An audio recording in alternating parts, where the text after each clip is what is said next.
I mean, it's not really a secret that Carolina Panthers left tackle Icky Ekwonu struggled last year with his blocking. But what he just admitted in a press conference recently, it even caught me off guard. Yeah, I think one of the biggest things, I've been meeting with my coaching staff a little bit more closely. I feel like last year I didn't really take advantage of the resources that I had available to me. I feel like I kind of just, I guess, riding the coattails of that rookie season a little bit. I feel like I was at a place where I just wasn't. So, wasn't afraid this year to reach out, ask for some help. Go over film with the guys, some of the new guys we have in the building, and I think it's definitely helped me out. Was that a lesson you needed to learn, so to speak, that you couldn't just ride off what you did your first year? 100%. I don't want to speak on last year too much, if I'm being honest, but obviously a very humbling experience. So kind of just take that knowledge I got, take that experience, and just grow from it. And one of the biggest ways I feel I could do that was asking around and asking for help when I need it and using my resources. Now, Icky has had an up and down career since he was drafted number 6 overall by the Carolina Panthers out of the University of North Carolina State. I mean, his career did start off kind of shaky, but that was because mainly he went against a gauntlet of some of the top edge rushers in the NFL. His first start was against Myles Garrett, a perennial Defensive Player of the Year candidate. However, he did finish the year strong, and you can see him progressing week by week, getting better and better. He finished the year only giving up 27 pressures, 6 sacks, and although he had 13 penalties, there was a 9-game streak where he didn't give up a sack. But that second season though, Lord have mercy, he gave up 11 sacks and had 12 penalties. Both were the 3rd highest totals for tackles in the NFL. He also had 44 pressures. Yes, 44 pressures was the 9th most for tackles in the NFL as well. Just flat out struggling from top to bottom. I mean, he literally started struggling for them first snap of the year. If you remember back to preseason, that first snap against the Jets, he gave up a nasty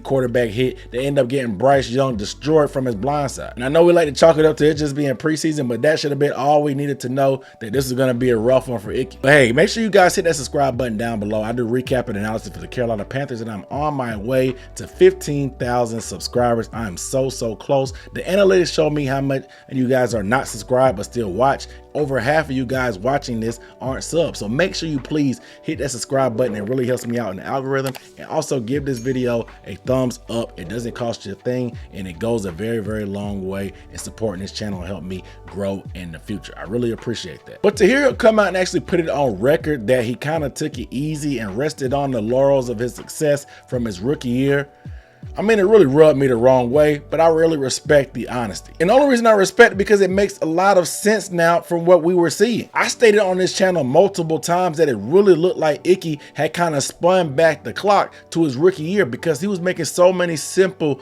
mental mistakes and technical mistakes that fundamentally he should not be making as a guy that was going into his second season. I mean, his technique was sloppy. He was making mental mistakes. There were false starts, miscommunications up front, just a myriad of mistakes that painted his sophomore season. And I really just couldn't fathom how a guy that has good feet doesn't have good footwork. It doesn't make sense. Like the athleticism he has to be able to move those feet how he does for a guy that size.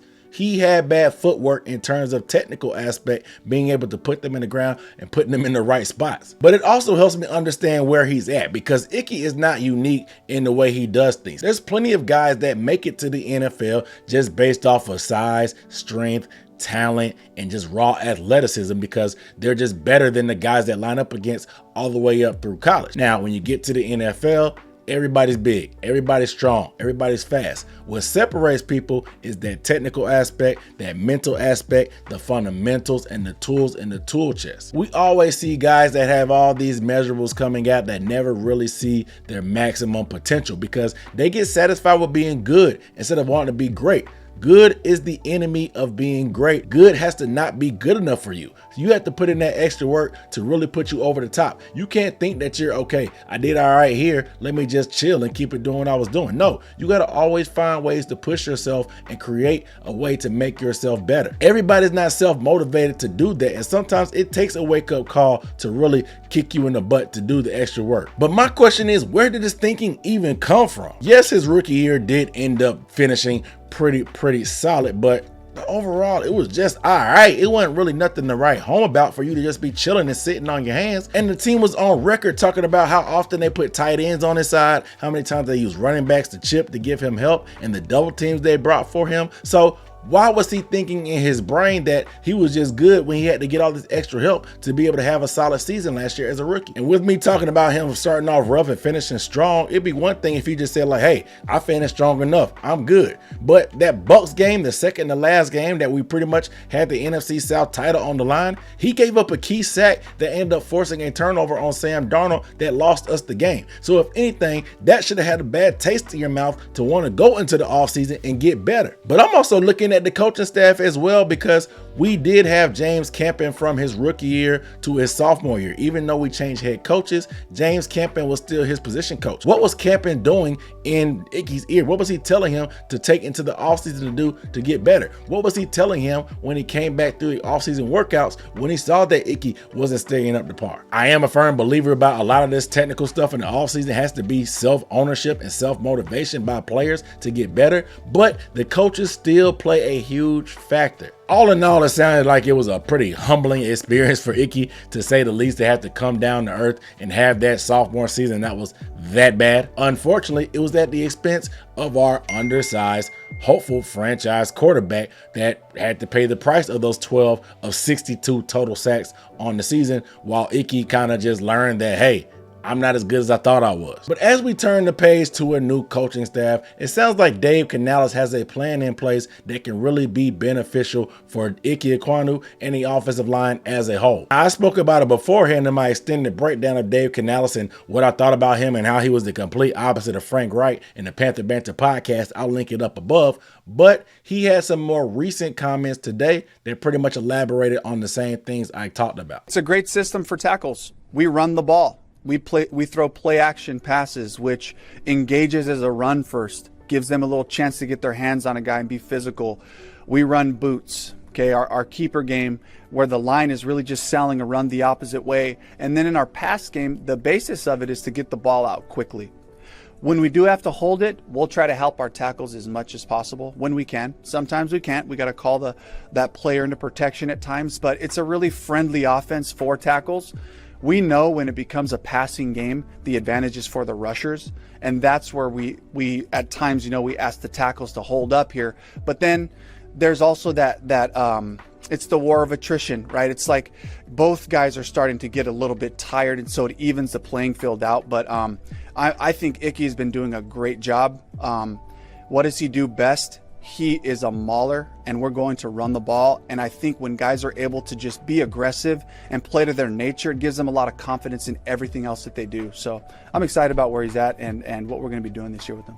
And it all makes sense to me because Icky Ekwonu is a plus run blocker. He likes to run. He likes to push guys around. He likes to get pancakes. He likes to finish those runs. He's a mauler, like they said, in the running game. So doing that to kind of get him loose and get him comfortable is a great way to start the game and a great way for us to lean on. We saw that success happen the same way under Steve Wilkes in Icky Ekwonu's rookie year. But off of that, you also have play action, and play action will keep the defensive linemen off balance. When you do that, they have to kind of slow up just a half a second because they have to make sure it's not a run play before they fully rush the passer. Not only that, when you do play action, when you move the pocket by rolling Bryce out, it also makes it a longer distance that D-line has to chase, and it makes it a lot easier of a block on the O-line. And on top of that, with the key emphasis on getting the ball out in 2.7 seconds or less, that is not that long for an offensive lineman to have to hold up for the pass to get off. So you put all that into one big bubble of an offense, and it sounds like very, very favorable conditions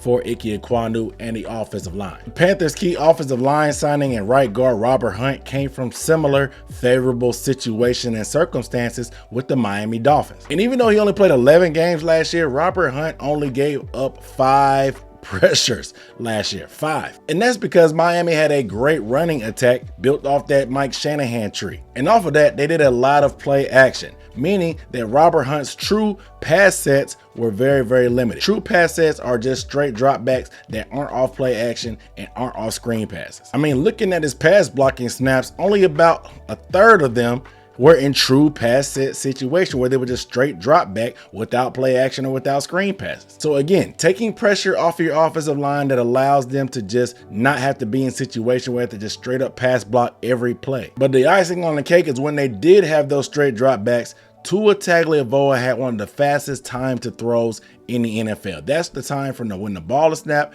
to when the ball is released from the quarterback's hand. And that was 2.36 seconds. Well underneath that 2.7 second threshold that Dave Canales wants to be in, but also it was the fastest in the league. Good running game, play action off of that, limiting the straight dropbacks. And when you do straight drop back, get the ball out of your hands quick. It makes sense why Robert Hunt only gave up 5 pressures. So if these are the type of conditions that they can replicate in Carolina, I'm expecting a bounce back year from Icky Ekwonu in year 3. Because it usually takes about 3 years anyway to figure out what you really have in your draft prospect and evaluate them on a body of work. Not to mention after that 3rd year is complete, that's when you have to make the decision on their 5th year option. You have to make it going into their 4th year, not before their 5th year. So this will be a real evaluation period for Icky Ekwonu. I feel like he's almost at a crossroads in his career, and it could be a turning point because there have been rumblings for years about potentially putting him at guard. Yes, guards are getting a lot of money now, but tackles are the money makers in this league. So if he wants to stay at that money making position,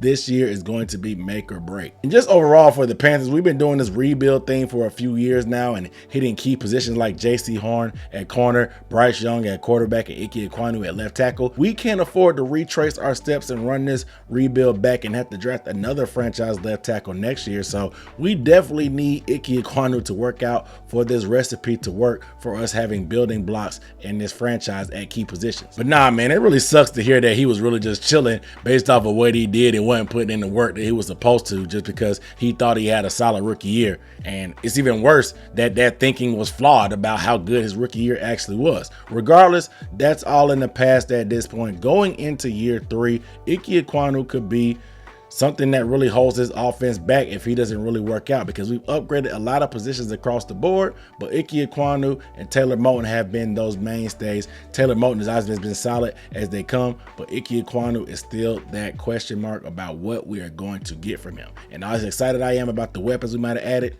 if Icky don't get his stuff together, it could be all for naught. You guys let me know down below in the comments how you felt about Icky Ekwonu's comments about him not really putting in the work like he was supposed to, or using all the resources at his disposal like he should last year because he thought he had a good rookie year. I want to get you guys' thoughts down below in the comments. I appreciate you guys watching this channel. Make sure you hit that subscribe button down below. My name is Aaron Duncan signing off. I'll see you next time.